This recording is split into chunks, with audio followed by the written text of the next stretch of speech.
You're listening to Unspooled, the podcast where failed prints are just part of the journey.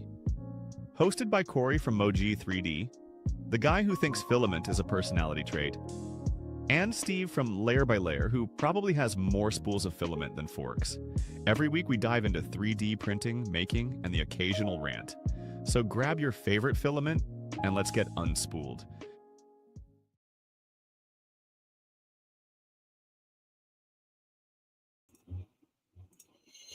Hey guys. Hey, everybody. How's everybody doing? It's actually kind of hard to believe. We are episode 7 of Unspooled, which is kind of nuts. Hey, Strockgar, Tech Jeeper. Oh, who else did I see in here? Sean Doan. Yeah. Be Gaming. Hey, guys. Hey, everybody. So we are on the tail end of Sideline Review. How you doing? We're on the tail end of Murph, right? And Steve is back from his jaunt to Murph, where he saw quite a few of you guys there. It was cool. Yeah. It was super fun. We can get the proverbial elephant out of the room. It's hot. It's always hot at Murph. It's really nothing new. But yeah, and it was a little bit. They tried to remedy that this year to get an E for effort. But it made it like superhuman in there. So last year they only had like one giant cooler fan. This year they added 2 more, and like nice. It created like a microclimate in the building, dude. It was like the center, which is where I was. I strategically picked the position close to a fan. Close enough that I could still hear people talking without trying to compete with the sound of the fan. But it was a doozy. I'll still go back. It's still a great time. I still had a ton of fun. But yeah. Sorry, I gotta post this one. Tech Cheaper has got a good one. So yeah, me and TJ shared a section for the most part. He was on one side, I was on the other side. Yeah. So he looked out for me a lot. And looked out for everyone else as well a lot. But yeah, so for me it's a double duty trip. My dad lives in Indy, so I took him back home and then stayed the night at his place and then shot up to Murph. Got there exactly at 1 o'clock. I still wasn't sure if I was gonna do a table, so on the way there I stopped at Dollar General and grabbed some tablecloths and some stuff, and got there and saw that plenty of people had already grabbed their tables. Like the 1 o'clock thing for regular people, exhibitors and hobbyists is maybe. So walked in and actually found first person I saw when I got in there was Midnight Wolf, and he had set up, and I was gonna set up beside him, and then I saw where the fan was, and I was like, I'm gonna set up over here, and I was like, you should move beside me, Midnight Wolf. I was like, I'm not. I was like, this is where I'm gonna be. And then also it was strategic as well because it's in the middle, so people kind of have to come by your table. Yeah. Zombie Pez and K2 Kevin and Tech Jeeper and Karen Chow and her other Spoon Designs was it Spoon? Did I say it right? I'm having a mental block. But he makes some cool maker chips as well. They were all in that same section, so I was like, I'll camp here. That way I know if I need to jump up or something, I got somebody to watch my back or watch my stuff. So if it's that hot, if I ever go, cool. I will be strategically finding the cool places because most people know I live in Maine, not a hot place, right? We get warm in the summer, but 95 is real hot. Today it hit 106, and it's just awful. Yeah, Spool was there and Gerard. Yeah, thanks, Tech Jeeper. Gerard, I saw him. Yeah, Karen Chow, she made a post about her being between or in the middle of Gerari and then someone else. I can't remember. Tech Jeeper. It was in Tech Jeeper. Oh, but so it was a cool little area. I kind of just like I said, I wasn't sure if I was going to do a table. I remember that they had tables left last year. So I was like, screw it, why not? And I grabbed a bunch of stuff, grabbed like some prints and stuff that I wanted to give away, a bunch of like my Bubsies that I usually make as test prints. Excuse me. And just a bunch of 3-finger rings, some chains, hue forges, kind of like a little bit of everything. My table was literally just like thrown together. A hodgepodge of prints. Hodgepodge of like of prints. I'm pretty sure people are like, what is going on here? I think that's what a lot of people's tables are, though, especially the people that are, mostly designers and printers. They tend to be, all the stuff that they print, and then the designers that other people's stuff that they print. So that's the thing, is like I'm one of I don't know if it's like if I'm bougie or not, but I just don't really print a lot of other people's stuff because I probably spend so much time making my own stuff. Yeah, very seldom do I print, like unless it's like something functional or whatever. But yeah, so I had the other cool thing that I did. Well, so I probably, because I bounced off of you like 10 times as well as other people, was like, do I take a printer? If I take a printer, what printer do I take? I was like, I might want to take 2 printers. I might want to just take one. So I just made the judgment call after I got like my maker coins mostly done and kind of planned out any printing that I would have to do while like on the road for the most part. I took the Centauri and put that on the table. Good call. Yeah. Everybody in the chat, in the comments, probably knows that's the one I recommended, because I mean the A1, they print great, right? But they're old news at this point, right? Like everybody has one. The reason why I wanted to take the A1 was because I wanted to be able to print extra maker chips if I needed to. Yeah. And so that was my main reason for wanting to take it. But that being said, set up my table. We had maybe about 10 or 20 people come by on day one. And then after that, it's like it's a Murph tradition to have dinner at Chili's. So literally, like pretty much everybody that was there, it seemed like, went to Chili's. I hadn't even checked into my room. Yeah, I hadn't even checked into my room yet. So I went to the hotel to check in the room, and it just wiped down because I was just like, I was my shirt was wet. I was like, I gotta like at least wipe down before I go out to dinner. Yeah, so had to dry off. Yeah, it had to dry off, dude. So Karen Chow Designs here. Just wanted to get hey Karen. I made it up to Chili's, and it's up like literally. If no one else was there, we still could have packed that Chili's out. Seriously. I mean, the pictures I saw, it was like the table went the whole length of like the windows, and then turned the corner and went the whole length. Dude, it had to be like anywhere from like 50 to 70 people there. You know, and it's like literally like Murph is like a family reunion / like traveling circus kind of deal almost. Like the festivals are starting to feel like a traveling circus because it's the same people, and it's just like, all right, guys, and where to go to for what and who has what, and you can direct people to different things or whatever. So Chili's, everybody's hanging out, having fun, eating. I bought some of my dad's hot sauce. People really liked it. It was, to me, that was the first time I dealt with his hot sauce for like 20 years and never tasted it. I smelled it like once and I was like, I'm good. I don't. So it's hot. It's hot. In my opinion, it's hot. I like hot, so I like hot.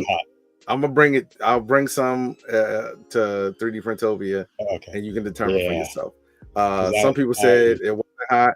Yeah, of course. Frankenbee was there. Frankenbee did this giant Voltron lion. It was freaking insane. But I heard about that. Yeah. He said it wasn't hot. He said it was good, but it wasn't hot. Frankenbee convinced me to taste it. I tasted it. I was like, it was good, but it literally was like, you're like, oh, that's not that bad. And then like 7 seconds later, you're like, you're regretting everything. Well, if it's so hot there, it actually might cool you down. Dude, yeah, it's so hot in your mouth that your body's like, they could have put it on the transformer that blew and probably healed it up or something. Could have welded it or whatever. Dude, but yeah, so have fun. The next day, I go back to the hotel. That night, go back to the hotel or whatever, and I pick up the homie Strofgar. Strofgar is a mod in our Discord. Is the mod of our Discord. He's a trucker, and he found a place about 20 minutes away from me, about 10 to 15 minutes away from the venue, So I shot out there to pick Strafgar up. You know, and it's his first festival as well. So I'm like, if you can be in the area, I was like, dude, we got to get you there. And I was like, I will pick you up. Like, you know, I want you to go. So he comes, he's got his dog Hudson.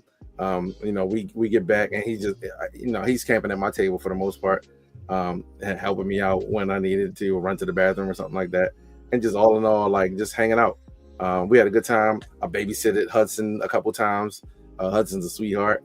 Then, you know, so, like throughout the day, people are coming by. The big thing for my table, all right, I'm trying to be modest. So I did something cool this year. I usually try to do something cool with the maker chips, just because initially this time last year, I was not on board with maker chips. Like, go ahead, Kevin and Pez, if you want to say anything. I wasn't on board with maker chips. I made my own maker coin or whatever you want to call it, because I wanted to do something different. And then I kind of got on board with the maker chip thing after that. But I like to do stuff different. So I did maker coins, maker chips for 3D Printopia. I did a couple versions of it. I did one that you could open up and it's a phone stand. You can see it on Twitter if you want to see it. I also did one that was a HueForge. I did the first HueForge maker chip, which was pretty cool. And so I always do like one that's in bulk, and then I do one that's like limited edition in a sense. So this year I did an Oreo cookie, which was the limited edition one. It came out okay. I know some things that I want to change on it. But it was well received. People, you know, dug. It looked like an Oreo. I did give them all away. That was not a part of the plan. I wanted to keep at least one. Yeah, you can print more. I can print more. Yeah. I did some Oreo thins, maker coins, maker chips. That's also on Twitter. And then I also had a I was calling them makeable chips, but Daddy Wazzy came up with a better name called Make Your Chips. You saw that, yeah. It's a good one. Yeah. I was like, I like that name. Basically, so I can kind of demo it. I actually got some in my pocket. Hold on. I can demo. I basically made it where people could make my maker chip for themselves, but they could customize it with rings. So here's a couple of them here, just different ones. If you can see it, my hands are extremely ashy because hot. But yeah, so, and basically you could take this ring off, if I can get it live on TV, but you can take these outer rings off. Yeah, I know, no pressure, right? Let me grab one that's better. You can take off the rings. They're not meant to be taken off after the fact, but they can still come off. It's 3 pieces. You get 3 pieces. You get a core, is what I was calling them, with like my logo and a QR code on it. And then you get 2 rings. They look the same, but they're actually different. And basically, you put your core in, right? Put the core in, and then you put your outer ring on. You can interchange colors. Yeah, and then they snap together. So I'm gonna do it right here. And so I did, after doing a couple of these on the first day, Friday, I was like, I need a mallet. So I went and bought a mallet, and there you go. So you got to make it. And I'm going to design it so that people can print them on a single color printer. That way anybody can make a maker chip. Basically the center part will be probably a HueForge of some sort. Or just have like a single layer on top of a darker color or something. A single layer on top of a darker color, or it'll be made for like RFID chips or something like that. Or maybe I'll do both. So that was huge. Kids were stopping by, and basically I went and bought a mallet so that I can hammer them. It makes it 10 times easier, 10 times faster. Like people loved it. It was cool. Like most of the time I design for other designers. I like when people like it. I like when designers like it, and I got like some great responses from other designers, which was freaking sweet, you know. And like to me, that's where I get like the most of my joy from, because then they understand the limitations. Like, you know, you understand the limitations of, you know, trying to make these types of things on the 3D printer. You know, it's not always easy. I got lucky because I started it on Monday and was able to get 200. Was able to get 200 printed within like 3 days, if not less. Yeah, because I mean, anytime you're designing something that needs to needs to snap together. If you're a designer, you realize that it's a difficult thing to design, because you not only have to design it to work for your printers. If you're a frequent printer, you probably have more accurate printers than the average individual. So you need to model in some tolerances that are a little bit greater than maybe you would normally do. That way, if anybody's printing your thing, the parts are going to fit. So it's a tough thing to do, and to do well. And one of the things I used the K for the rings. I used the K1 and the Centauri Carbon. Yeah. So I'm using 2 separate printers, so you can easily have your tolerances just kind of go to crap, and that's the key. Like if I'm designing something that has multiple parts that needs to fit together, like I won't usually print all the parts in the same printer, because that's kind of neat. I'll put, if it's 5 parts, I'll put all 5 parts on 5 different printers, because then if it fits together, then you've got it pretty well situated. Dude. So it's a good idea. So it was cool. Like, people loved it. Kids were coming back. I'm like, hey, look, you can't keep coming back and making more chips, like, because I don't have enough for everyone. Well, you need a sign. You should have 3D printed a sign that was. I was trying to be nice per user. Excuse me. I was trying to be nice, but I had some kids that were like, dude, please, I appreciate you liking it, but please don't come back. I'd have been like, Strathcart, chase the kids away. Yeah, dude. Because it was like, number one, and you had a cute dog there too. So that brings the kids. Number one, you make them so that with the hopes that people will follow you, but little kids aren't gonna follow you. So now they're just taking chips. So if I do it again, I may just do one where they can. I'll have a station where they can make their own chip, and I'll just print some logos, random logos or whatever, and they can have their own little custom chip or something like that. But so that was probably one of the bigger things for my table. I talked about a lot of stuff. Talked about the chains that I had. Talked about hue forges and explained hue forges to a lot of people and how they work and how you make them. I also had a microscope on the table so people can see what a print looks like, up close, and it was freaking them out. If you really want to see, if you really want to make any good printer or any good print look bad, look at it under a microscope. Yeah, it's insane. Dude, I love looking at prints under a microscope and filament as well. I was gonna do filament, but that microscope isn't really that good for filament. You want to kind of have it backlit, and that one doesn't. Well, Tech Cheaper just had a recent comment that is interesting. Yeah. I want you to highlight it real quick. Yeah, so we need wrong one. So you gotta give us a backstory about this. Okay, so literally, I don't know which was a bigger hit. If the maker chips make your chips were a big hit, or the poop.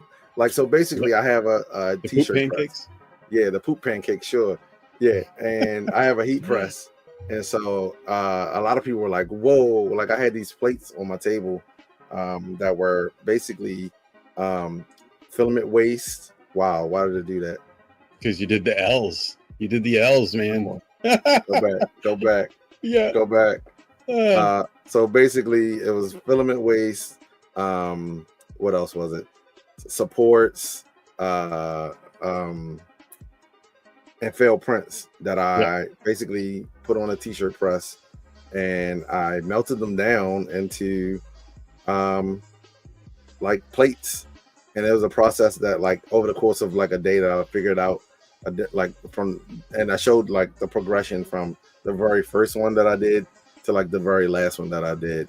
And and people were like, whoa. And then some people were like, I got a heat press at home. Why didn't I ever think of that? And so number one, it showed me that even though we feel like it's a very small and niche community, there's still a lot of content out there to be made that people aren't aware of, because Filament Stories did a video on using the heat press to melt your filament as well. I don't know if she went as deep into it as I did, but basically, because you could use those plates for other artistic things. You could route them out shapes. You could press them into shapes. Then technically, and I'm not sure about this because this could be bullcrap, I think because of the way that you're melting them, you're kind of annealing them in a sense, because it's all being fused together.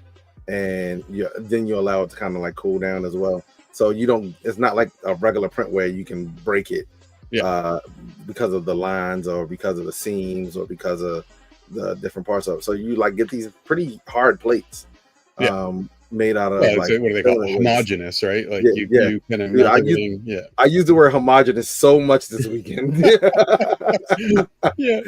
I said homogeneous piece so much this weekend, dude. Literally, I probably said homogeneous so much this weekend. I probably said it more this weekend than all of my life before this. So Polymorph says a Pupnini press. Yeah, a Pupnini that's a good press, one. Yeah, a Pupnini press. Because like I've seen there's a pretty common Instagram video that goes around. I don't know who did it, but they have the skull silicone mold that they melt the poop into. Yeah, and it makes these skulls. And it's the same thing as what you're doing, just in a different shape. Yeah, and so my initial reason for getting into this was I just wanted to get I was tired of it taking up so much space. So I just wanted it to be some daggone fly. I just wanted it to be smaller. Yeah. So in doing that, basically it was like I was gonna make like ingots that I could just reuse later, and I could just throw them in a box, and then if I need them, take one out, melt it, use it for whatever. But I started making the plates, and I was like, oh, this is pretty cool. But it seemed to be cooler than what I thought it was, because so many people were asking about the plates. And if you could press those thin enough, you could probably use them in a vacuum former. Yeah, you probably could. Yeah. I got some new ideas for stuff that I may want to do with it. I may need to find like a vintage pasta roller.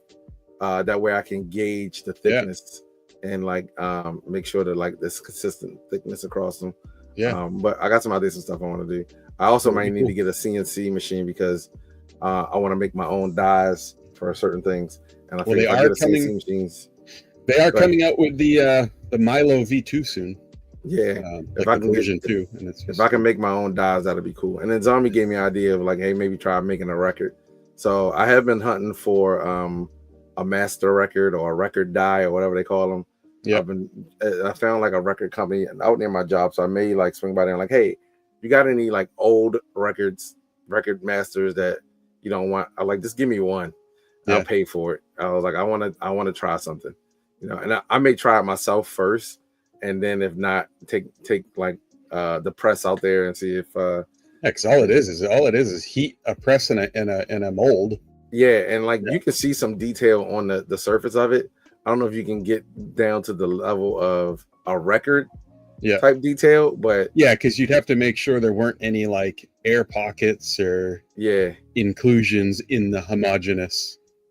Like even if it could play a little bit, I'm good. Like even if it plays like a section, I'm like, okay, that's cool enough for me. So and you could probably do it by, instead of melting the poop directly, you could probably make it less or more even if you ground those down to like a finer dust, not a dust, but it's like legit flat.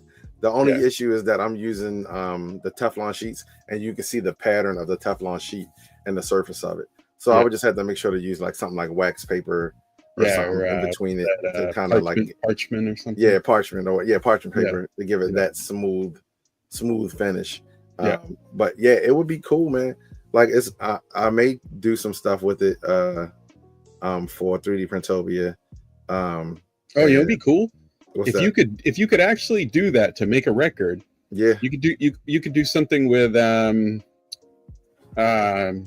now it's slipping my mind. That's because you're old. The speaker guy, Waldo. Who? Deposition sound? Yeah. You could like have a record player hooked up to their speakers, and it would be like, there's got to be someone out there that makes like a 3D printed record player. I wouldn't be surprised. Oh man, that would be crazy. Yeah. 3D printed record player, 3D printed records, and 3D printed speaker. That would be pretty cool. But so I mean, that was pretty much the gist of my table. I did fire up the Centauri for a bunch of people. I did a couple prints on it. Was it the only Centauri there? Did anybody else? I think it was 2 other Centauris there. Yeah. I didn't get a chance to really make my way around mostly because of the maker chip stuff, and like I didn't want people to come and just take parts of them without taking the whole thing. Yeah. So I think they're becoming kind of like maker chip festivals. Oh yeah, dude. Yeah, for real. But yeah, so I'm trying to think what are the companies that were there. Filament company wise, Atomic was there. I grabbed the roll from Atomic. They had Candy Apple. That looks pretty cool. 3D Fuel was there. Prusa was there. So I'll go with the ones that were selling. Atomic was selling. 3D Fuel was selling.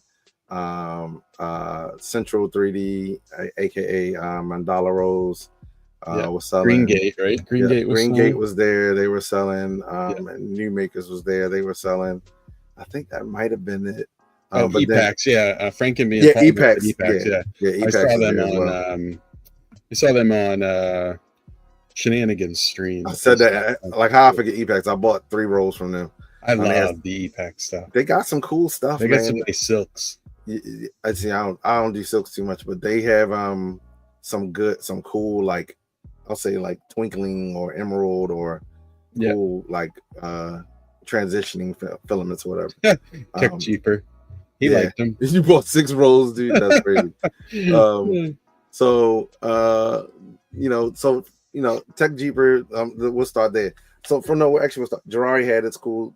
His drawer system there, that was cool. Karen also, she does some drawer systems based on Jirari's setup.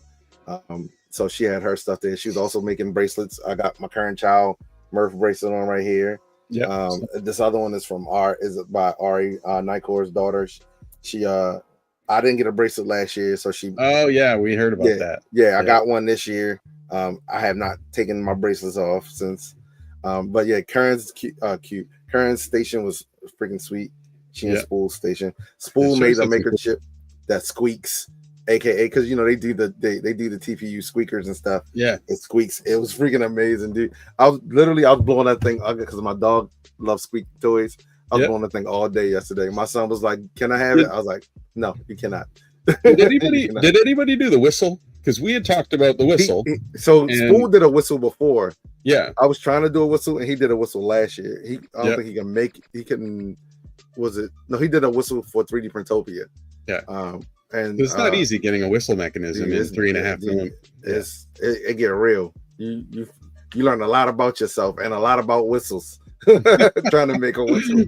All the research you have to do about how to make a whistle. Dude, I watched so many videos on whistles. Dude, it was insane. Mm-hmm. So Tech Jeeper had a cool marble race on his in his station, as well as his print inventory system up as well, and just several other prints. Then you had the K2 Kevin, Liz, and Zombie with all of that cool stuff. There was a Voron that I needed to see that I didn't get a chance to see. James the Printer showed up. The ever elusive James the Printer. He showed up. And apparently went home with 3 rolls of Atomic. Oh, did he? Okay. Yeah, dude. I'm trying to think of nice stuff too. I didn't get to see. I heard it was a cool like Micron there, Voron with like 3 heads or something on it. I wanted to see that. I didn't get a chance to see it. Traxman had his tool changer in the LDO booth. That thing looks amazing. It didn't LDO. Didn't they have their Christmas tool changer, that 6-headed tool changer? Was that there? That might have been Traxman's tool changer. You talking about the red one? The red and green, yeah. Oh no, his is red and blue. So I don't. Maybe it's blue. I don't know. Okay, I can't tell the difference between. Yeah, he had his tool there. Trying to think. Tripod Garage was there. Sam Prentice was there. Like a lot of the usual characters were there. Jim from Edutech, Scott from Edu 3D. They were all there. The Polymaker crew was there. Pete, Joel, Sean were there. Greg from Overture was there. He had a dummy 13 with his actual face on it. It was slightly scary, to say the least. That sounds scary. Yo, in color. It was a color, full color. Greg from Overture dummy 13 head on a probably like a 300% scale dummy 13. There were a couple big dummy 13s because didn't Polymaker have theirs there too? Yeah, they had theirs there as well. Yeah. Polymaker. Yeah, Lee Murray was there. Lee Murray and Keeler were there. 3D and T. Some people from West 3D. They had a table with like some of the biggest Nerf guns you've ever seen. Those things were freaking sweet. I'm trying to think of who. I mean, I'm gonna miss some people. As a Big Jano had a table as well. Zany Zach Makes had his huge builds. Big there. Sortie, Yeah, the insane stuff. Trying to think. Mentally going through the room. Silver Bear was there. Wait. Yeah, Silver. Wait, that's it, right? Hold on. Silver Sunbeam. Wow. Silver Bear is a person, and then we got Silver Bag. Yeah, and then Silver Sunbeam. He's got Silver Bear Creations. I think they're in chat. Silver Sunbeam was there. He has these cameras that he's 3D printed that I really want to do. KB3D was there as well. Yeah. Digital Dragon built a box turtle like there at the show and then gave it away on Sunday. We'll get to Sunday. Sunday was an interesting day. They had the Death Racers. They also had like mini Robot Wars or whatever you want. What's it called? Is it Robot Wars? Little mobile robots fighting. It is Robot Wars, right? They had that going on in the annex building. They had like the ant weight battle bots. Yeah, Caleb from Hot Mix was there. Yeah, he was there as well. It was all in all, it was just a cool day. I think everybody had fun. I was bushed. That was my first time doing one of those. I was tired, like I was blanking out. But also there were tons of people that like you only see online, like that aren't like doing shows, but they came out to support and meet some of the people that they follow online. I met a ton of people who were like, "Hey, dude, I follow you on Twitter," or "I watch Unspooled." Like we got a lot of Unspooled love. It was insane. Cool. Yeah, like Martin 3D, he was there. He's a big TikToker. Twin Shepherd Printing Jack was there. Yeah, I saw what is it, Andrew Rogers there. His he brought his trike there because I'm guessing Sam and all of them had their that's Silver Sunbeam. So he had his bike there. His melted on the way home. Oh, for real? Yeah, he posted it on X. Him and his wife on the way home. I guess they stopped somewhere to do something. That was his daughter. But she was zooming around. Dude, she was zooming around. They Murph the whole weekend on that. Yeah, so I guess they either stopped to visit someone or they stopped to go look at something and they left it in the car and it melted. He wasn't going right back home, so he had a couple stops. The whole the handlebar was all tilted over, and then like the rear axle just melted. Yeah. Damn. STL Denise and her husband were there. Yeah. It was tons of people. Tripod, his wife, his daughter had a booth. It was literally like, like a family reunion, to the point. And it was cool. Like this was probably my technically second time at Murph. Probably my fifth time at any rap festival. And I had a blast. Just being in the community and being active. You people start to recognize you. That was cool. And like all in all, I had fun, man. Yeah, like anybody in chat who hasn't been to, whether it's Rocky Mountain or Murph or Earth 3D Printopia, or if you're overseas and go to Smurf, any of them are a blast. They're all fun. And like I said, this one is a lot less formal. Yeah, not to a fault, but it's for lack of a better term, a chill type of thing. All right, now to the elephant in the room. Like I said, they had the chillers. For some reason, the middle of the room was dry. The edges were like a freaking swimming pool on both sides.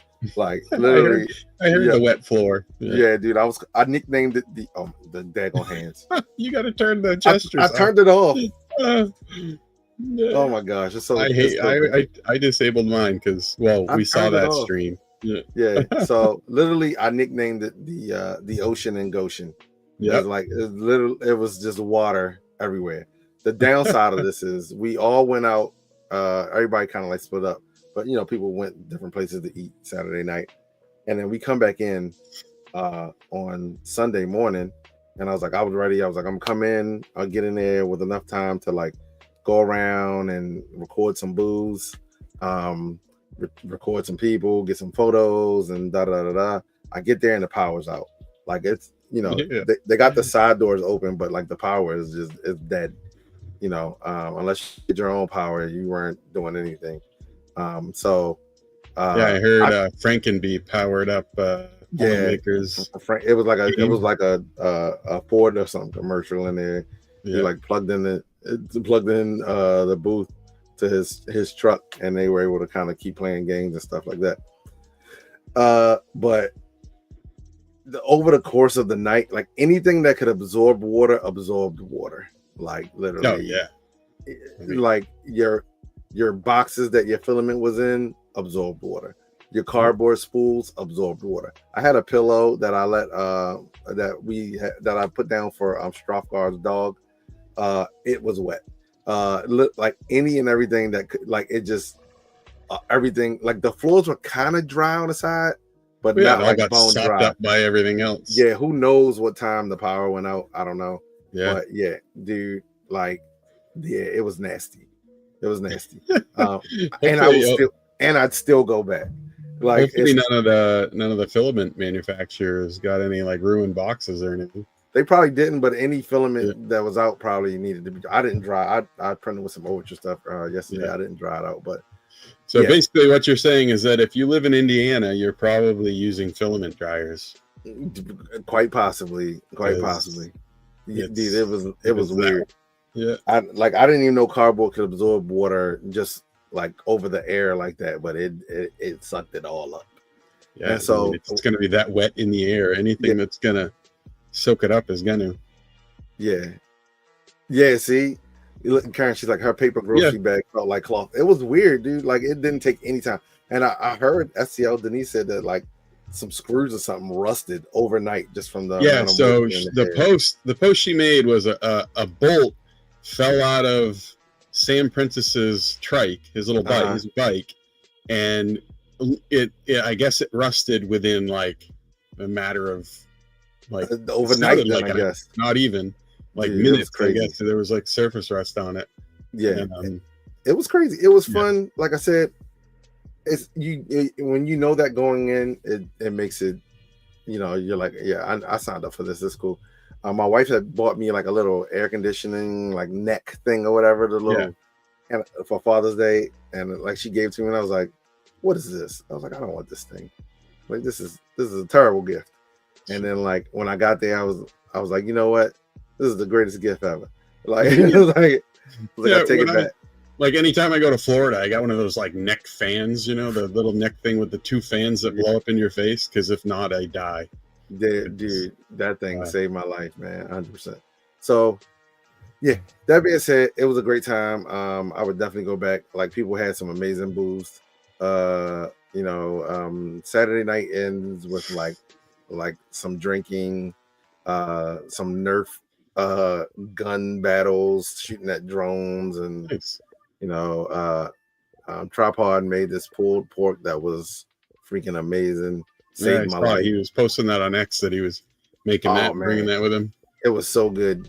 Like I hadn't eaten all day as well. He's like on a scale of 1 to 10. How good is it? I was like, I don't know if it is a 10, but it's a 10 right now. I was like, because I am starved. I was like, it is good. I was like, and it's a 10 right now. Yeah, Polymorph was there as well. Yeah. Yep. Yeah. So no, I was sad, obviously I couldn't make it, but I was sad. I heard it was good, even with the power. Yeah. Even with the power going out, everybody said it was a good time. So, and James Brown, there was a lot of Jello. There was not a lot of Jello. You are in fact not telling the truth. Oh yeah, and jambalaya. There were Jello shots that contained less Jello than shots by a lot. They were. I'm guessing that was what was it, Kayla? Keela, yeah. Jello shots. Yeah. That were like, they were real. Like they were real, bro. They were just shots. Yeah. They were but Yeah, everyone had fun. Everybody was there the next morning. Nobody got in trouble, you know. Yeah, it's a good thing. Yeah, like I said, even knowing all of that, I'll be back next year, 100%. James Zifferner says alcohol levels varied by the maker. Yeah. Just because I think now a lot of us are kind of like, it's cool when adults like your stuff, but it's cool seeing kids like it as well. For me, it's also the cultural part of it, being, you know, African American and 3D printing. There's not a lot of Black people in 3D printing. So it's also cool when other people see you and they, you know, and they're like, oh, cool. Like, you know, and they kind of give you the look like, oh, okay. You know, and then I had something cool on my table. So they're like, oh, like, you're not just like hanging out, you like really participating in the community. And I mean, one of my big things in 3D printing is like the education side of like educating, not just kids, but adults, but especially the kids, right? Like, because we, the kids are the future us, right? Yeah. Like when we're old and gray, they're hopefully the ones that are going to keep these festivals, these rep fests going, you know. So if they don't, I had an older couple, like when I was leaving, I don't know if this was day 1 or day 2, but like kind of like pulled up on me in the parking lot and was like, hey, like on some like, hey, we see what you're doing, we proud of you. I was like, holy crap. I'm like, y'all about to make me cry out here, man. It was like my face is already wet from sweat now. It was day 2. It was day 2. It was when I was leaving to come back home. You could probably cry and everybody would just thought you were sweating. Yeah, dude. Like, oh, he's just sweating. It genuinely touched my heart, man. I was like, oh, that's pretty cool. Yeah. You know, it's good. I mean, it's I mean, I think it's what keeps a lot of us in it, is that it's a great community, right? Like literally, that is the thing, man. Yeah. And there's always the things that we debate about or argue or get worked up about. But I think in the end, for the most part, everybody in the 3D printing community, you know, the ones that are understanding that it's okay to have some differences. You know, it's a good group. It's a reason why I've stuck with it as long as I have. You know, it's hard to believe. Like I haven't really belonged to any other, like, I'll say like hobby communities or whatever. I did photography, but usually you kind of like find a person or a group or a couple people and you just kind of stick with them. But like with the 3D printing stuff, it's such a varied community that, like, you know, like you might be friends with one person, but y'all have different printers. So you also are friends with people with the same printer that you have, or you're also friends with people who live in your area, as well as people that you're already friends with as well. So, you know, and I think the 3D printing community, at least the ones that the different groups within the 3D printing community that I've had the pleasure of meeting in person and obviously communicating online with a lot. It tends to be a more inviting group initially, right? So a lot of groups, like, you know, I remember years ago, my son and I were getting into RC cars, you know, and drones. Mm-hmm. And the groups, at least in our area, were a little bit tough to kind of like get into, break through. You know, like you could go to the events, but they were hesitant to kind of bring you into the fold type of thing. Yeah. And I don't think, at least in my experience, I don't think you've ever really, I have never seen that. And I hope that anybody that I have that has been getting into the community and looked at me as far as like, hey, invite me in, you know, I always hope that I've been inviting, because, you know, I think the vast majority of us are. At least that's my hope, you know. So like I said before, dude, I like my outward perception, because it is heavily dominated by, you know, like white guys in general. Yeah, like I was nervous as hell, like jumping into the pool per se. But it's been nothing but, you know, at least as far as I know, it's been nothing but, like, you know, great people, you know, being nice. And I won't even say being nice, being themselves, you know. And meeting new people. And I mean, you were the first person I connected with at 3D Printopia. Yeah, dude. It was crazy. I don't know why. Like, it just we're in the same area, and I was like, oh, that dude looks cool, and we started talking, and I was like, oh, that guy's great, you know. And then, but and it's just, I just think that's how it is, you know. You kind of like you gravitate towards someone, and then you meet someone else, and then they meet, you know, and I think especially when you have a group of people, when you start to meet one person, you and that other person help each other meet other people, right? Like, dude, you've helped me meet people, man. And I hope I've helped you meet people, and that type of thing. So here's the crazy part about it, right? There's so many people in this community in general, like the polymaker people. I hang with those guys a lot. I hang with some of the new maker people a lot as well, as well as just, you know, people that you see online all the time. And it was like when I walked in, like some people, like we you know, we might have shook hands or whatever, but it wasn't like I haven't seen you in forever. It was like I just talked to you like 2 days ago. Yeah. Hey, you know, and it's literally like it's a family, man. Well, like, the honestly, last 4 weeks we've been talking to Yudo, who lives in friggin' Japan. He lives in Japan. And if I saw someone who lives in Vancouver that I talk with a lot, if I saw them tomorrow, I wouldn't feel like I hadn't seen them in ever, you know? Like, yeah, dude, legit, like 100%. I'd be like, hey, you know, we chatted in a Discord chat for 4 hours last night. You know? Right. Yeah, like, hey, good. I'm glad you made it. Like, okay, let's pick up where we left off. You know, and that's like with Tech Jeeper is the same. Like, it was like, hey, Tech Jeeper, what's going on? And, you know, like we shook hands, and it was like, all right, cool. You know, you're just happy to see them, but it's not like you're like, well, tell me everything that's going on, because you already know, because we all talk. You know, it is legit a community, you know, that's spread, you know, for the most part around the world. You know, so I mean, I talk with people from Germany and the Netherlands and England and Japan, and holy moly, like it's not just a, like you said, it's not just a community that brings you into groups of people locally, but like all over the world. It's crazy. And you know, I don't think there's that. I don't really think that there's a lot of communities, hobby communities, that are really like that. Yeah, right? 100%. You know, I think 3D printing is a little bit unique when it comes to that. For real. But yeah, that being said, like it was a great weekend. If you have not been to a Rep Festival, try to make it to one. It is cool. You'll see people that you talk to online all the time. Yes, we gotta make some eye contact at 3D Printopia if you come up this year. But yeah, like it is about community. And that is one of the biggest things for us here at Unspooled, is like we want to, like, we're not trying to be like Mother Teresa or anything like that. We just want to create some cohesion and just some cross blending of communities, because there's so many 3D communities. You got, you know, Twitch and Discord people, you got Twitter people, you got YouTube people, you got TikTok people, you know, that you got people that are all in like these subsets, and they really in some situations don't really cross, because if they're trying to play the algorithm game on whatever network they're on, they're kind of like locked to those places. And I think some people who aren't using it as a platform, right? They're just people, and they're into 3D printing, not content creating, not designing. They're just into 3D printing.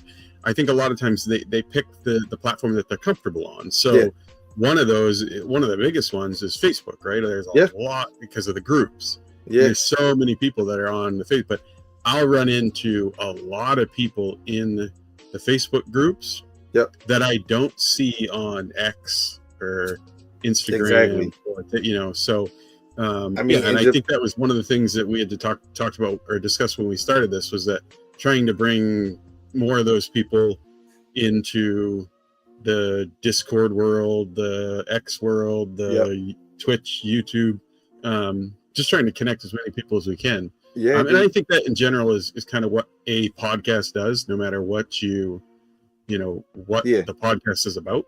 It's about community, and it's about connecting as many people as possible who have a shared interest. The number of people that were like either new or like felt like they were on an island, and like, you know, as far as that I talked to over the weekend, that were like, oh yeah, I'm working on this thing, but I'm stuck. I was like, dude, you're not stuck. Like, there's Discords. I was like, you know, there's tons of Discords out there. hop So in. is one of those things that you're not stuck. Is Pete in here? Reprinted 3D. Pete, are you in here? If you are, send a chat. But Pete started designing.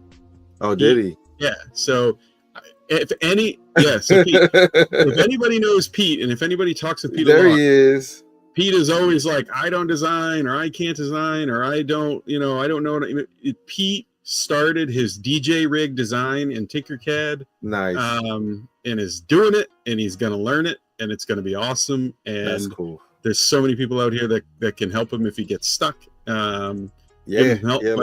That's the stuff that's really cool, is that not just bringing someone in new, but having someone that's been in the community for a long time that does that is a big part of the community, like Pete, that is now venturing into something else, right? Design.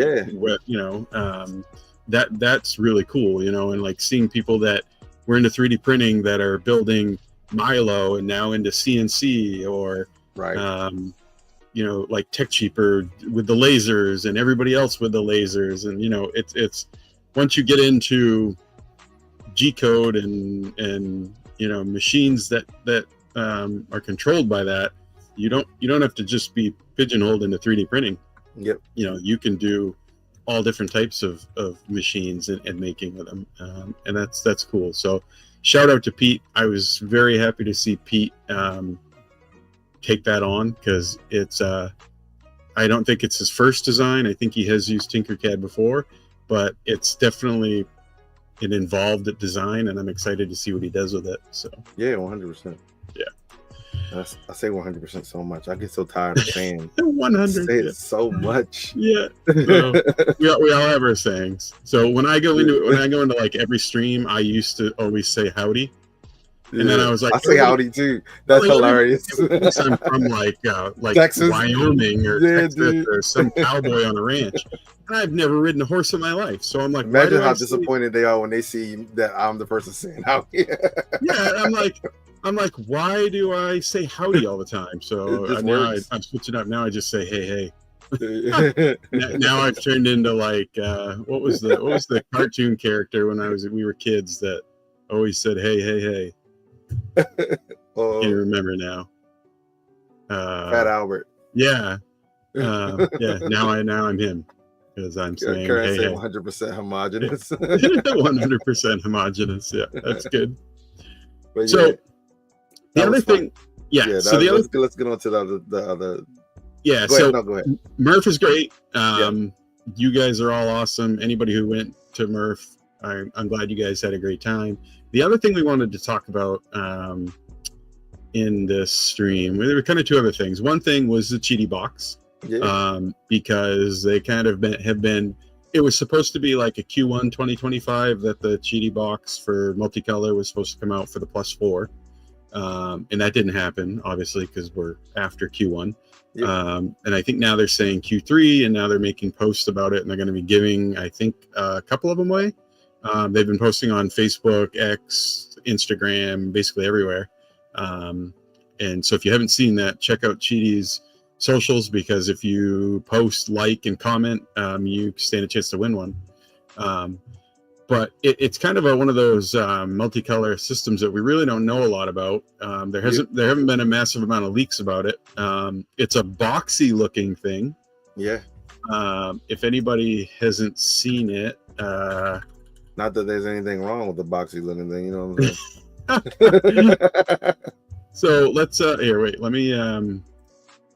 If you like boxy, you like boxy. It is what it is. Boxy.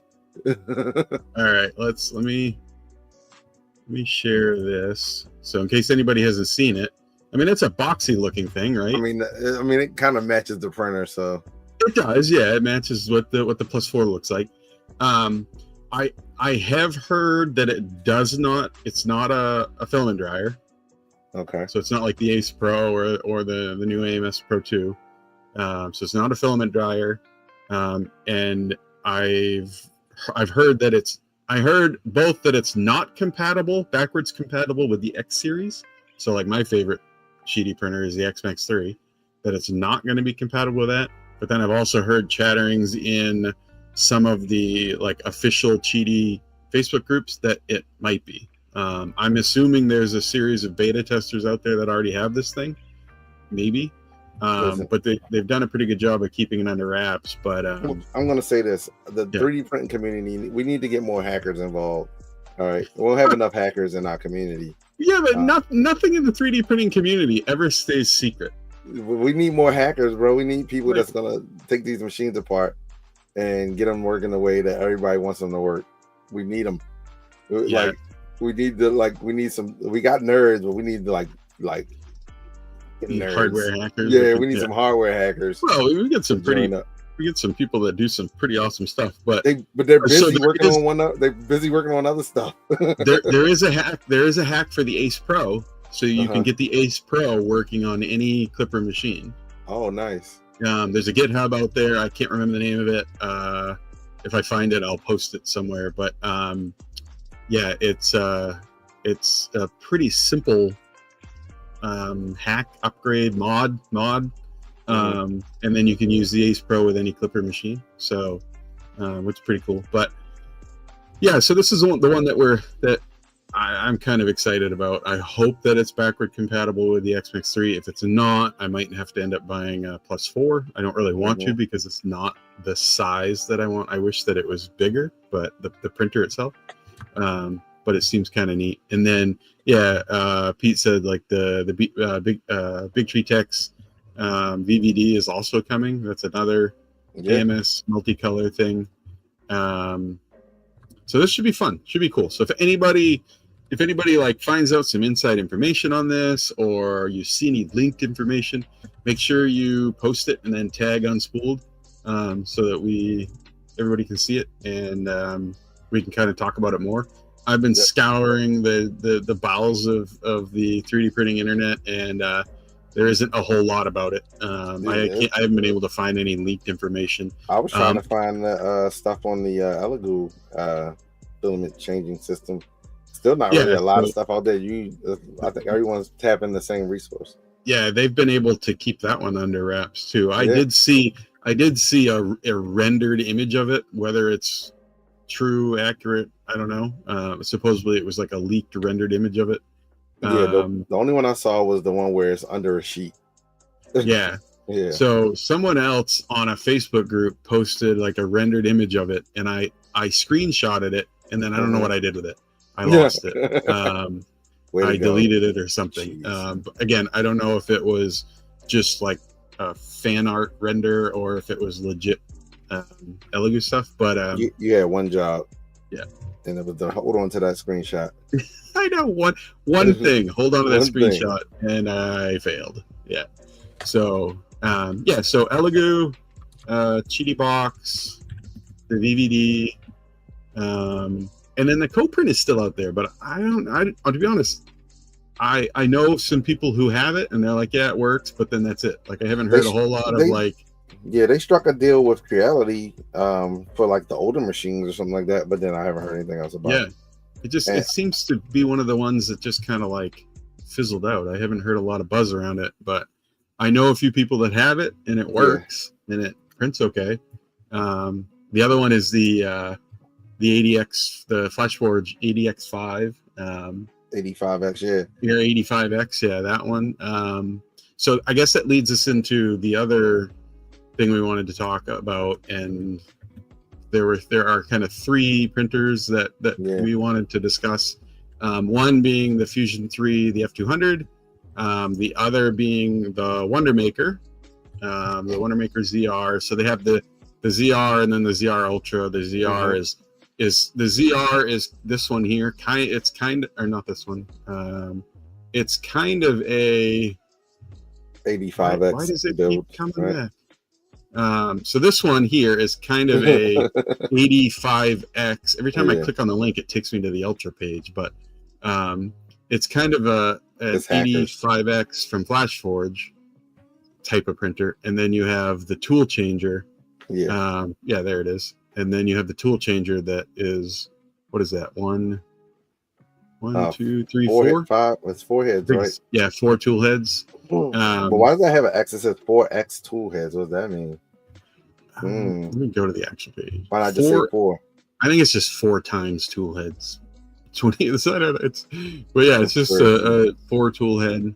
Again, I would prefer 5. I like 5. 5 is like the color. Dude, it's the same thing with AMSs. Like, do 5. Like, 5 is like what you need. 5 is like always the like. There's so many shenanigans here. Shenanigans. 5 is every time I design a model, it's always 5. I want to do 5, and I don't. I end up designing it in 4 because I know that the vast majority of people don't have 2 AMSs. Dude, it is so irritating that all of these companies are coming out with.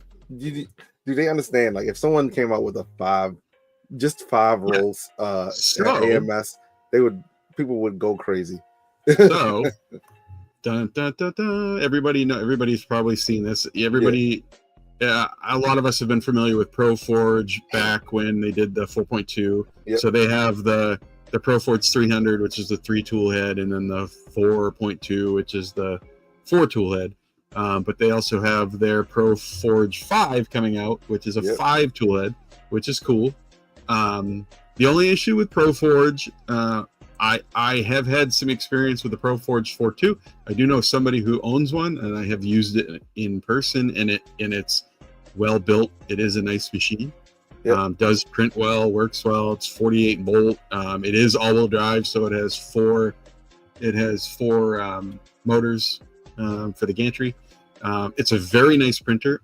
It is expensive. It's about $2,000, but for a 4 tool head tool changer, that's probably not too bad.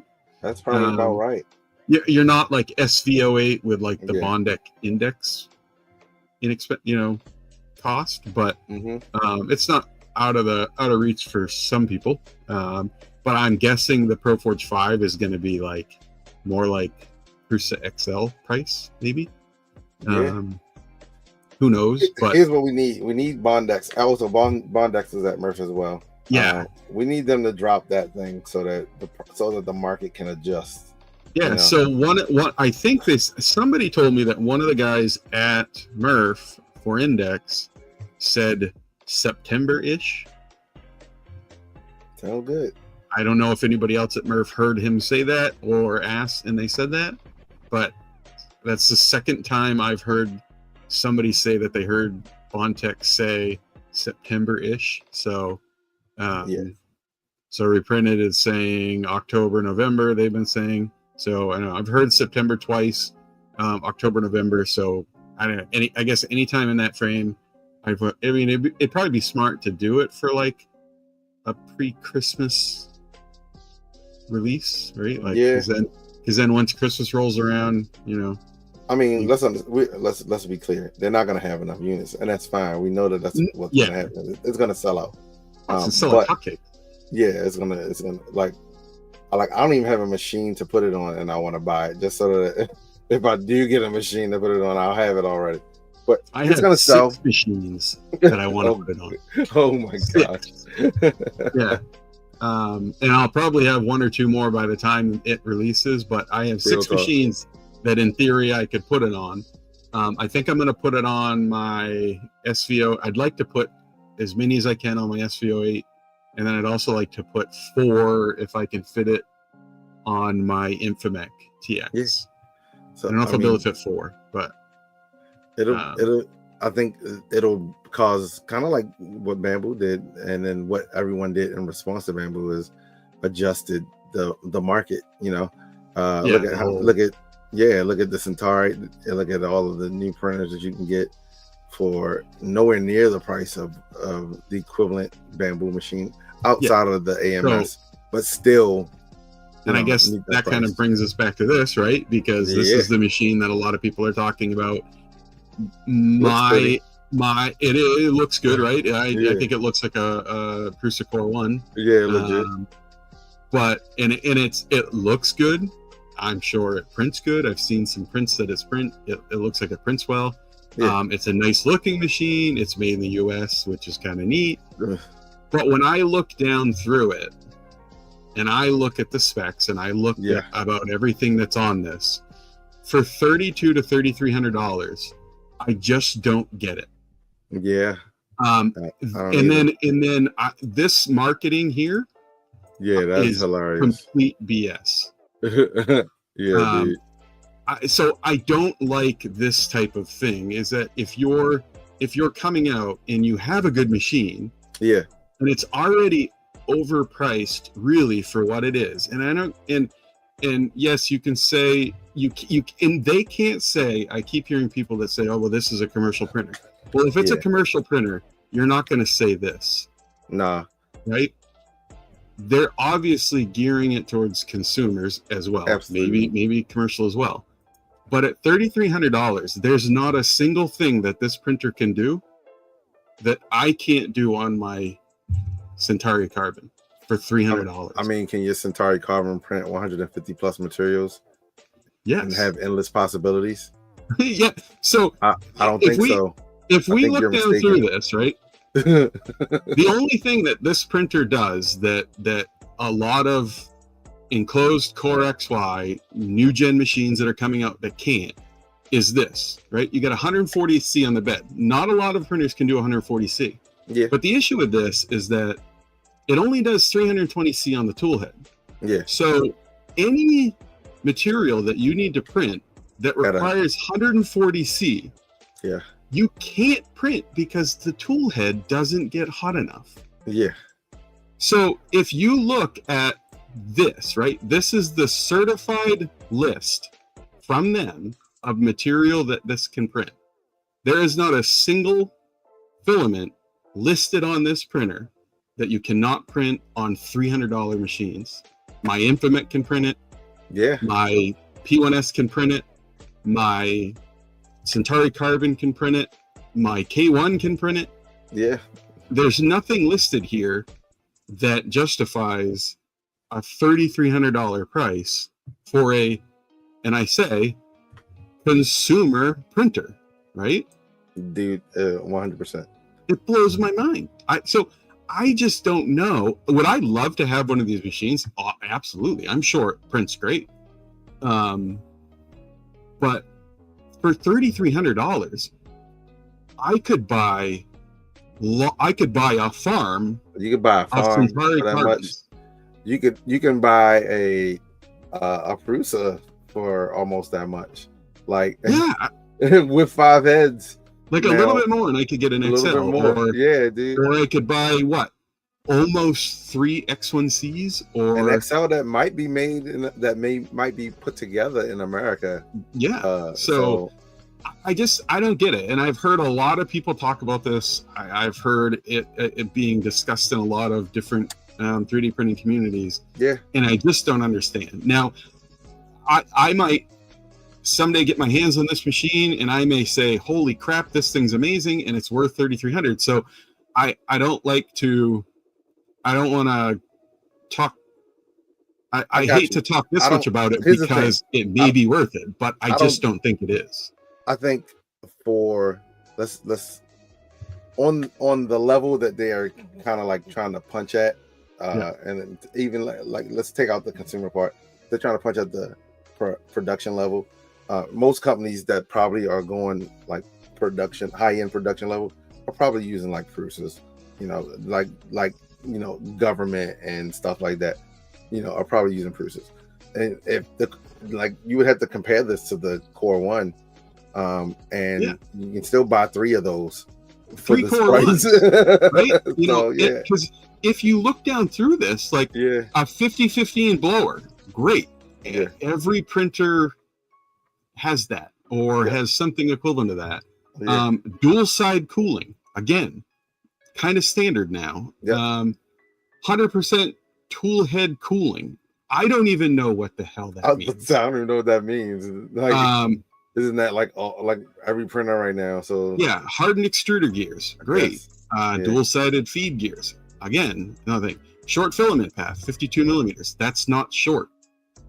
It's not any shorter than 35 other tool head designs out there. It does have a Wham Bam PEI. So that we talked about this before stream. The one thing that I was like, holy crap, it's awesome that it comes with it, is a Wham Bam plate, because I love Wham Bam's plates. Both for the resin, I used to use their they're flexible resin plates. But I mean, that's what I see. But and then not only are they, but they're visibly, like, even in their marketing, like there's one here, like they're clearly like they're pretty targeted with what they're saying, and they're clearly going at it's at the bottom. Go to the bottom. Yeah. Is it at the bottom? Yeah. Yeah. So bamboo versus fusion, right? So they're also comparing their materials. But there's down. Something in here where it says one more, a little bit more. Yeah, that. Right. Yeah. Yeah. So I mean, they're clearly going after bamboo and a pretty targeted marketing towards them. So again, I would get that if you were comparable in price per performance. But this is no better than an X1C. I think honestly, like if they would have had like a more realistic price, and this could be realistic to what they're paying for parts. Yeah. But I think and maybe they aren't, even though they say consumer, maybe they're not talking to like us per se. No, I mean they're obviously talking to the government. Right? Yeah, or they're talking to the 1% of the consumers as far as, because I have a lot of printers. I've had 60 plus printers, but I don't regularly go out and buy a $3,000 machine, right? No. Like I'll source the parts and build a printer that costs that much over time, but I'm not going out and buying. I don't own a Prusa XL, right? Because I can build something that does the same thing for a lot less. But in this case, I don't even have to build anything. I can just buy. There's like probably 10 other printers out there that can do what this can do for a whole lot less. So and then like this here, unlike our competitors, we provide the output tolerance information.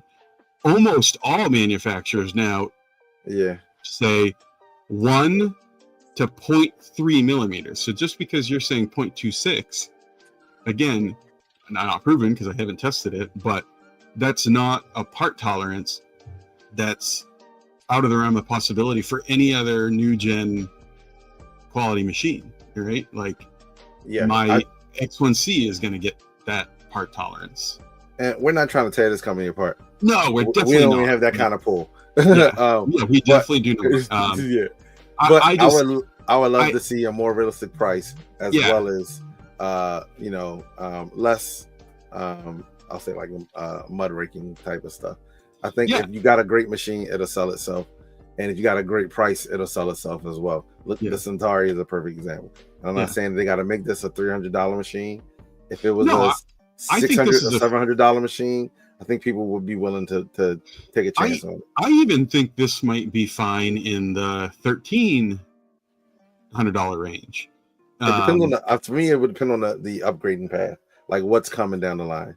Yeah, but I think even at the $1,300 range, the people that like that it's domestically assembled, or whatever, legit. And depending on how the firmware is set up and how the slicing software and the ecosystem, how all that is, I think if this is built the way that it appears to be built, and from the stuff I've seen on it, it seems like a really quality machine. I think if it's at the $1,300 to $1,500 range, I think that's more doable. But at over double that, I just don't get it. I have voiced similar things with Lulzbot machines over the years, but Lulzbot don't say consumer pretty much anywhere, right? Like they're commercial based, they go after commercial people, so they're a little bit more expensive. But I don't know, I don't understand like all of this stuff, and I know you got to market it, right? But I don't get it. And I like I said, if I had this in front of me, maybe it would change my mind. So Fusion 3, if you want to send Steve and I an F200, to change our mind, feel free. But I don't want no, it. You send it to Corey. Yeah, like I said, because I'm open to any machine proving its worth or proving its cost. I just, based off what I see, and with from my experience in 3D printing, I just don't understand the cost per what it is and the performance. So I think I lean more towards the like traditional consumer printers. Yeah, like I do too. Yeah, I just couldn't see me even testing one that costs that much outside of like the H2D, which I feel like they've already vetted themselves with at least 4 to 5 other printers. So, and that's my thing with this is that they're like you're like new, and I don't think it's been vetted enough for you to just like, we're gonna jump in here and we're props to you guys for feeling that confident. I mean, like I said, maybe they're that confident because they have really built that good of a machine. But I just, at some point, I just don't think that this specific machine, based off its specs and its size and its capabilities, could in any way justify $3,200 to $3,300. I don't care how good it prints, it's just not gonna justify that cost for me, and I don't think it will for a lot of people.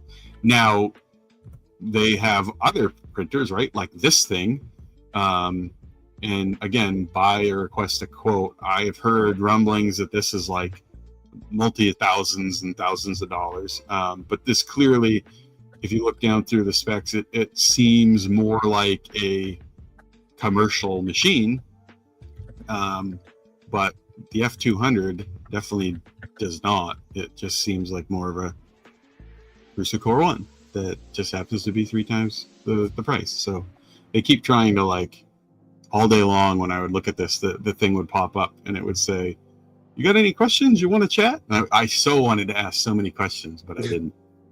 But yeah, I'm excited. And again, I am excited about this. I wish them well. I hope that this sells a lot and that they do really well.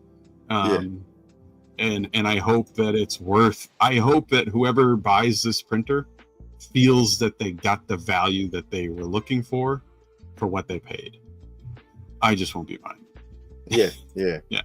I agree. But yeah, I'm just, there's a lot of, I think for a lot of us, there's a lot of stuff coming out, obviously, to look forward to.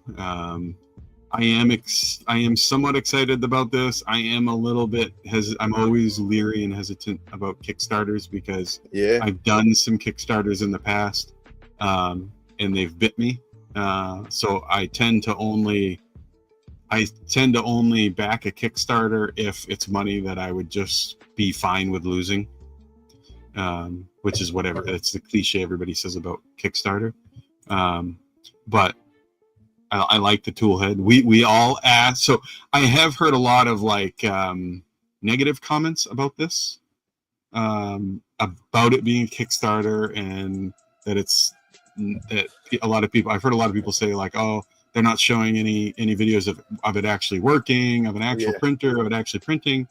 And I'm okay with that as it stands now, because we have all been asking for low expensive tool changers. Well, and they're not trying to reinvent the wheel here. No. It's just they're trying to make an inexpensive tool changer is the assumption. And I think I know I've asked for it, and I think I asked for it on the Meet the Polymaker thing. Like, one of my things that Joel asked me about was, what do you want to see? And I wanted to see sub $1,000 tool changers, 4 and 5 tool head. And I think whoever this is, I don't know a whole lot about them, but they're clearly trying to bring that. I can't remember what their OG name was, but it's a different name, but they're doing this under Wonder Maker now. Yeah. And I remember seeing another name about it, but and I just I hope it's successful, because I think we need more tool changers that are affordable for your average 3D printer. Like, you got the ProForge 5, again, this is not going to be the Wonder Maker, right? This is not going to be a printer that probably even 60% of the community is going to be able to afford. This is probably going to be a top 10, top 20% of people that could actually afford this. But again, it's a tool changer. Good to see it. But I want to see, out of all two of these out of these three machines that we've talked about, this is the one that I'm actually the most excited about. Yeah, legit, dude. Because it's a printer that I would buy, or it's a printer that I could like talk to someone and say, hey, if it's good, this might be one that you might want to look at. So yes. I mean, it says $549 for early birds, so I'm guessing it'll probably end around like the $799 mark or something afterwards. But that's still completely reasonable, right? For 5 heads. Yeah, I think for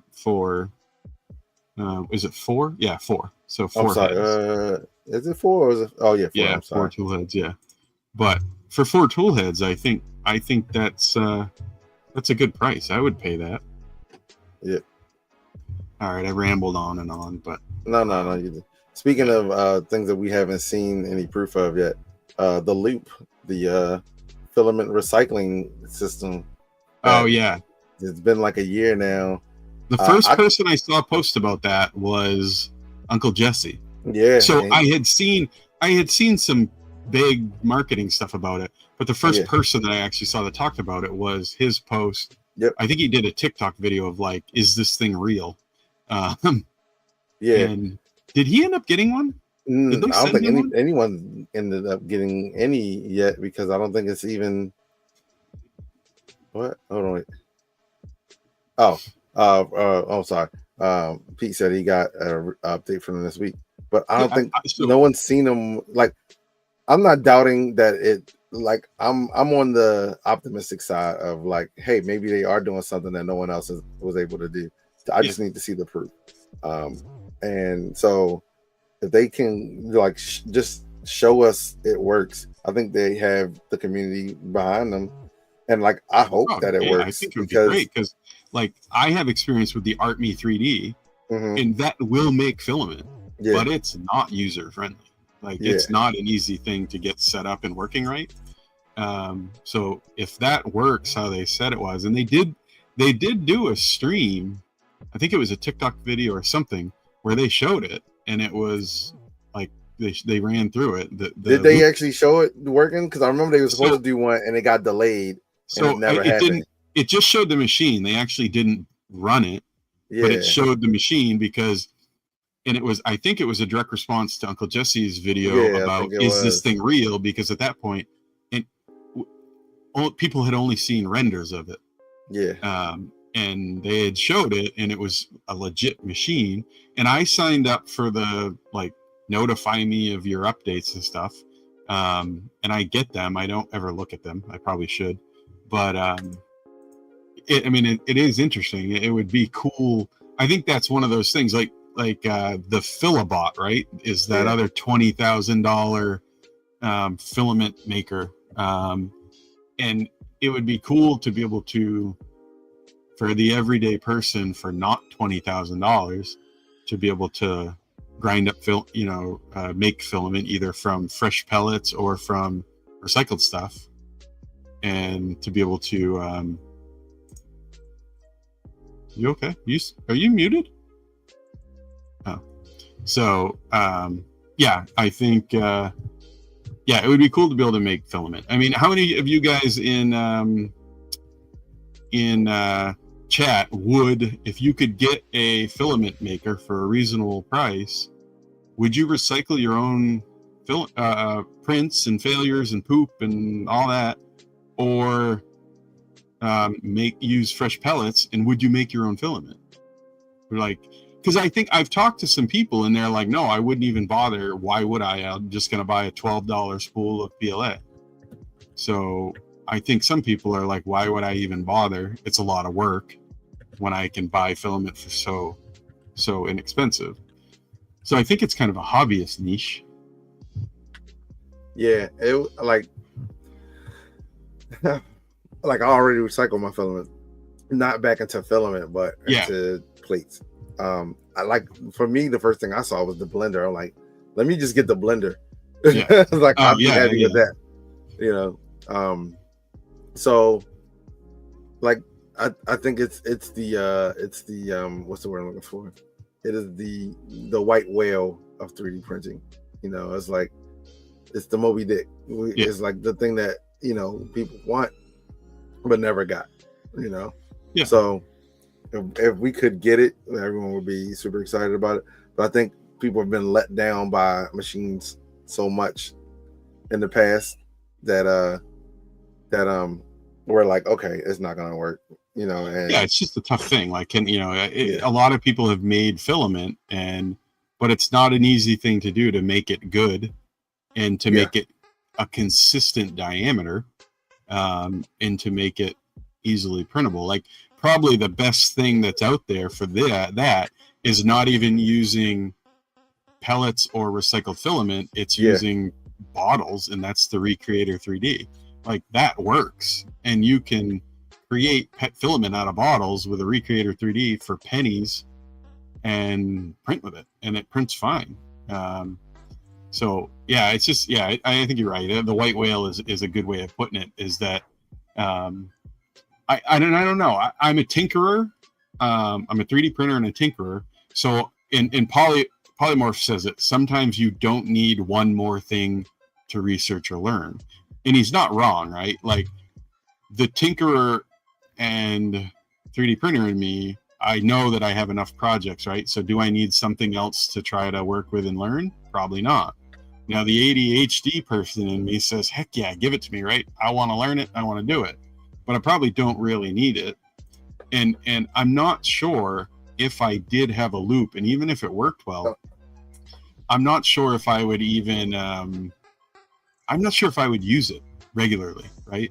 Like, because if it's between doing all the work and producing a single spool of filament, or buying a roll of filament for $19.99, my time is worth more than that. So I'll probably just buy the filament. It's, you know, it's kind of like, it's like, I was a car guy growing up, loved cars, got to a point where I stopped working on my own cars because my free time was worth more than the money I saved bringing my car to a mechanic. And I look at this kind of similar, is that the time I'm going to spend in the space that I'm going to give up, because that loop is going to take the space of a printer, that I don't know if that value to me, spending the time making my own filament, would ever be worth it. Yeah. Like, if you got a farm, it's probably makes sense to have one of these. Yeah. Because, you know, you can use a bunch of your recycled or fails, and, you know, maybe, you know, out of like 30 machines, maybe make a couple rolls to save money. Yeah. But it's going to depend on how much that machine costs. And I have a farm level amount of machines, right? They're not all the same one, but I have a farm level amount of machines, of printers. Yep. And I print a ton of prototype parts, and I print a ton of stuff. So being able to create my own filament, it might save me money, but it's going to take up a lot of time. Yeah. Which the time is more valuable to me than the money, for the most part.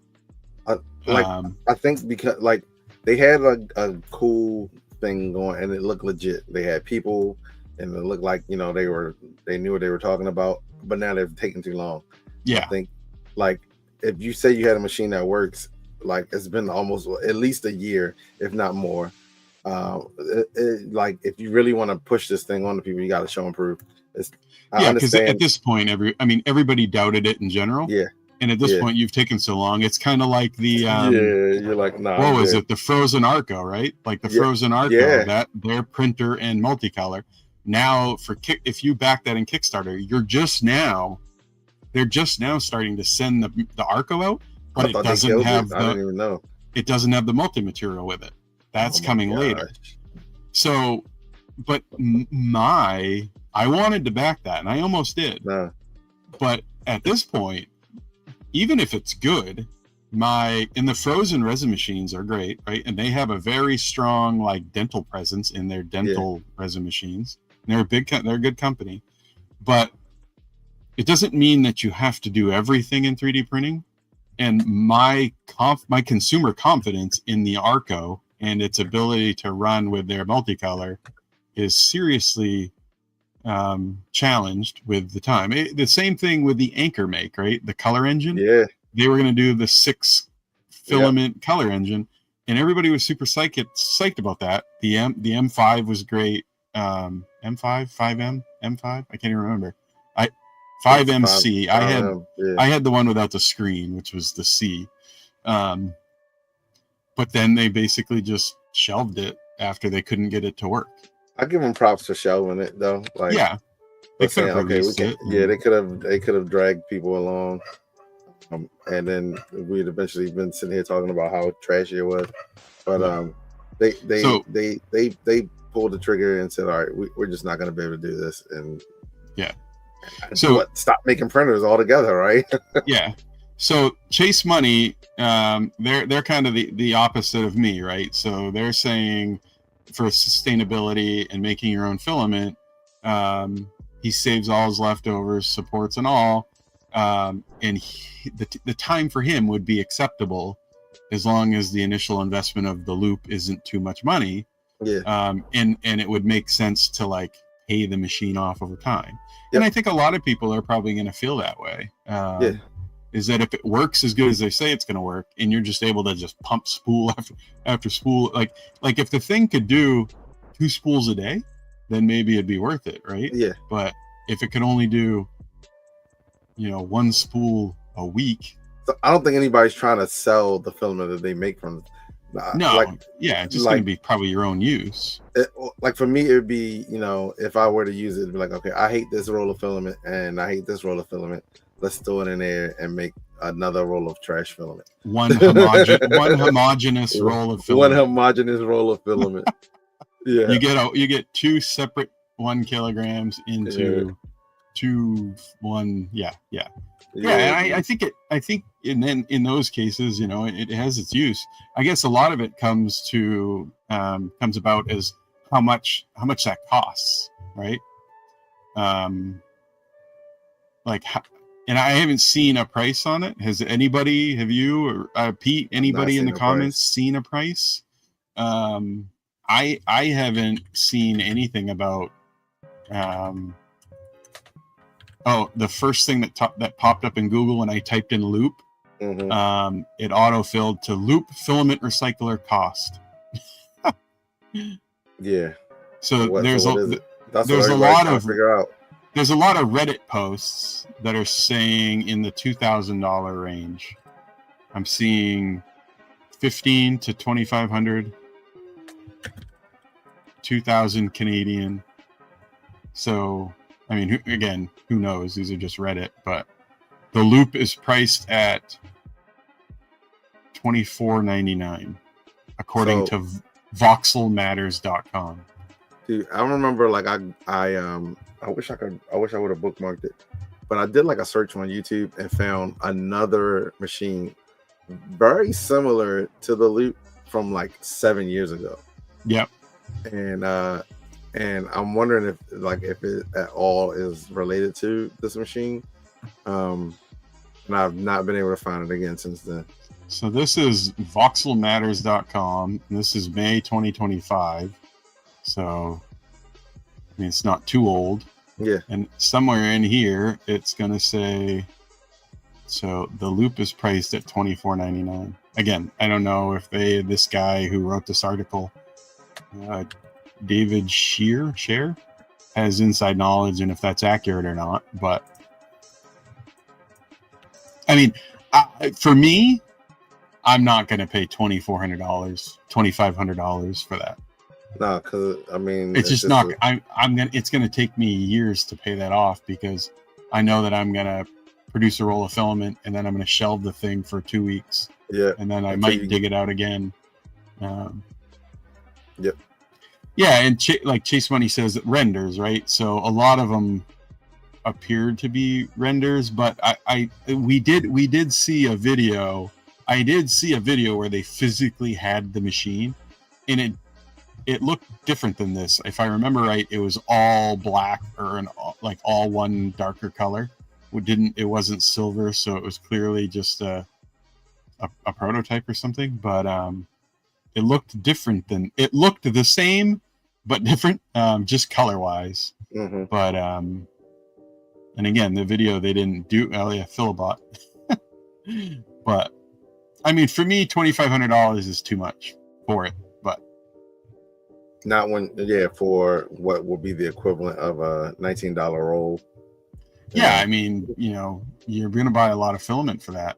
I just don't. For me, I don't see it. But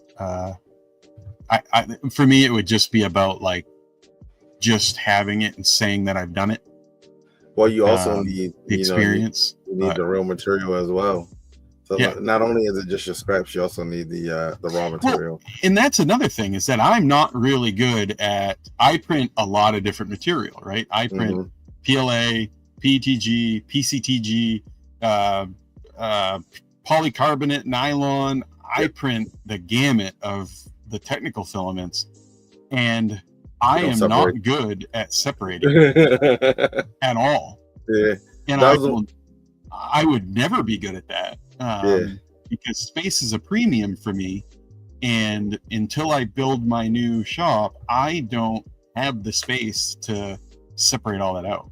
That was one of the things for me. Was like I was like with the poop plates. Yeah. I was like, I wouldn't mind like just if someone wanted to get rid of their old filament, I'll take it, and then use that to make some more plates, or just to have a little bit more supply. But then I'm like, people don't always separate their stuff. So I didn't want to run into that situation where, I'm like, hey, okay, you didn't separate everything. And now I have, PET G mixed in with PLA, which to its defense, you get it hot enough, they will stick together. I've done it already. But like if you start mixing like PETG and PLA together, like you're going to have a real bad time trying to make filament with that. Yeah. Oh yeah. For sure. Like, for sure. Yeah. And that would be me, right? Like I would try even my best effort to keep all of my recycled prototype parts, my poop, my brims, my purge towers, all that stuff. I would make my best effort of keeping that separate. Yep. But I wouldn't. I would end up running. I would end up running into an issue. Yeah. And I would be like, "Why is this filament coming out like crap?" And that would be it. I would have inadvertently put PETG in my PLA bin, or vice versa. Or you would invent a new filament. Boom, got him. yeah. I'd invent the next HTPLA. Or big filament will be knocking at your door like, we need you to stop right now. We need you to stop making that. Yeah. We need you to either that, or I'd like fume myself to death and be dead in my shop because I do one of those plates. When I was making those plates, I almost passed out. Now I say that I didn't almost pass out, but it was like, woo! I stood on top of the machine, and can I imagine it was. I mean, once you heat it like that, it's gonna put. Even just heating it, a 1.75 millimeter in a nozzle. That'll off gas and smoke, and especially if you're printing stuff at like 270 plus. But so I wanted to say a shout out to Bear 3D Tech. I see that he's here. Awesome guy. I follow him on X. Yeah, Cyber Jules dropped in a little while ago. Hey, Cyber Jules, welcome.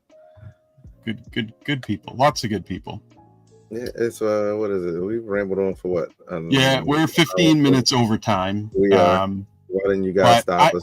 I just really quickly want to reiterate is that my pointing out Fusion 3's F200 as I don't get the price for the value or what you're getting in the printer.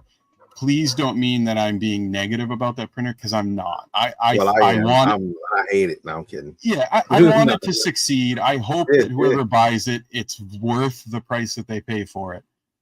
So I am just saying that, in my opinion, I just don't get it. I don't get the price, for what it is. So I just wanted to cover that because I did hammer it pretty hard. You did, man. I was like, wow, he's really going in on this. I was like, geez, man, what did they ever do to you? Just some things fire me up, and it's not in a negative way. I'm not upset with them. I'm not irritated. It just some things fire me up when I feel like people, consumers, and friends of mine in the 3D printing community are going to be overpaying for a machine thing. And again, if you buy it, it's none of my business. If you think it's worth the price, that's wonderful. I hope it's a great machine. What I would be upset with is if a lot of people buy this machine and then in a year from now they just fold up, or disappear, or the machine isn't as good as people are saying it is. So again, I hope they're fine. Here's something that would probably make it, but I think they would have said this on the page if that was the case. If they were like, "Hey, it's completely open source. It's Clipper. It's native Clipper. We're not bastardizing it or anything. Like, and you can use a box turtle on it or something like that. Which I feel like, even though box turtles are cool, it would take away from the professional side of it. But I think the industry needs a completely open printer. Like, here are the parts. They're all together. They will work. You just need to load. So Clipper. I do know that they're Slicer. They call it like F3 S3 or something. Yeah. It is free and open source. I believe I don't know. I'm guessing it's probably based on like Prusa Slicer or probably Slick 3R. It is. It's looks like it's based off Slick 3R. Okay. So yeah, which again is Prusa Slicer basically, or Prusa Slicer is based off Slick 3R. Yeah. So I mean that's cool that is, but I don't know what the firmware is based off what I've seen on the screen. Didn't look like Clipper. I don't know what it is. I don't know if it's homegrown or some version of Clipper or Marlin. I have no idea. But if anybody else knows that, tag me in it. I'd like to know. Interested. But again, hope they're successful. If you buy it, great. I hope you love it. Show me prints and videos of it. But yeah, I just wanted to make that clear. Yep. So we are out of time. Thanks for joining us. MRRF, Qidi Box, Multicolor, Tool Changers, awesome printers. There's so much more coming out. If there is something that we are not aware of, Steve or I is not aware of, that is coming out that you have seen, that you would want our crazy opinions on, if that's valuable for you guys, or you just want to hear us talk about it, or you guys want to chat about it, join our Discord or on X or Instagram. Tag us in a comment, let us know what it is, and we will take a look at it, and then maybe talk about it on the next stream. I'm all about finding out about new things that I'm not aware of. So even if it's not 3D printing related, right? Like it could be like a new laser printer, or a new 3D scanner that's out, or anything. Doesn't matter what it is. Software related stuff. Let us know. And Maker Faire season is kind of coming up. Yep. So check your local Maker Faire site or whatever and see if Maker Faire is coming up. Go out there, meet some new people. Cosplaying. In August is the Boston the Expo Comic-Con thing. This is the one I've been to. It's pretty cool. Not going this year, but so get active, stay active, join the community, have some fun, all of that good stuff. So join our Discord. I dropped the chat. I'm gonna drop the link there. And I guess we need to pick a target.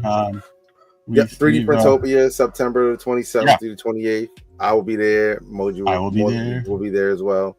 Yeah, I'm gonna have a table, like a Moji 3D table and an Unspooled table. I hope. So Steve's going to be volunteering, I think. Yeah. I'm going to be volunteering. Yeah, I'll be volunteering in some capacity. I don't know if I'll be MC. If he's going to be MC, he probably wouldn't be.